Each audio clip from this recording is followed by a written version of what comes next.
මම දැක මේ ළඟදී වීල් එක ගහලා තියෙනවා පිටිපස්සේ මෙන්න මෙහෙම. මේ මට මම වෙන්න මේ හොඳටම ඇති. මට ඌ වෙන්න තව ටිකක් මදි. හරිද? ඒක ඇත්තද නැද්ද? ඇත්ත. මේ ටික අපිට තමන්ට තමන් වෙන්න මොනවද මදි? මේ තියෙන ටික ඇතිනේ. මේ ටික ඇති තමන්ට තමන් වෙන්න. ප්‍රශ්නේ තියෙන්නේ කොතනද? අර උන් වෙන්න ටිකක් මදිනේ. ඒ ටික හොයන්න ගිහිල්ලා තමයි අපි මේකේ අසරණ වෙන්නේ. ඒ ටික හොයන්න ගිහිල්ලා තමයි අපි දුක් විඳින්නේ. හැම දෙයකම එහෙමනේ. ගෙදර වුණත් වේවා, කන කෑමක වුණත් වේවා, අඳින ඇඳුම වුණත් වේවා, තමන්ගේ පෙනුම වුණත් වේවා, හැම දෙයකම ඇයි අපි විඳවන්නේ? තමන් නිසා නෙවෙයි, අනුන් නිසා. අද ඉඳන් සතුටින් ඉන්න පුළුවන් මේක තේරුම් ගත්තොත් නේ.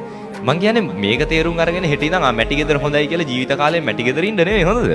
හරිද? මේවා මේ තේරුම් අරගන්නවා කියන්නේ හොඳ එහෙනම් හෙට ඉඳන් මැටි ගෙදරකට ගිහිල්ලා පොල් සම්බුලුයි බතුයි කාලා ඉන්නවා. ඒක නෙවෙයි තේරුම් ගන්නවා කියන්නේ. හරිද? තමන්ට පුළුවන් විදිහට තමන්ගේ උපරිමෙන් ටික ටික දියුණු වෙන්න. හැබැයි විඳවන්න එපානේ. මැටි ගෙදර වුණත් විඳවන්න එපා. පුළුවන් විදිහට හිමීට දියුණු වෙන්න. පැහැදිලිද? ඒ නිසා තමන් කරගන්න ටික ගැන හිතලා තමන් සතුට වෙන්න. එහෙම වුණොත් අපේ මිනිස්සු මං හිතන්නේ මෙච්චර දුක් විඳින එකක් නැහැ.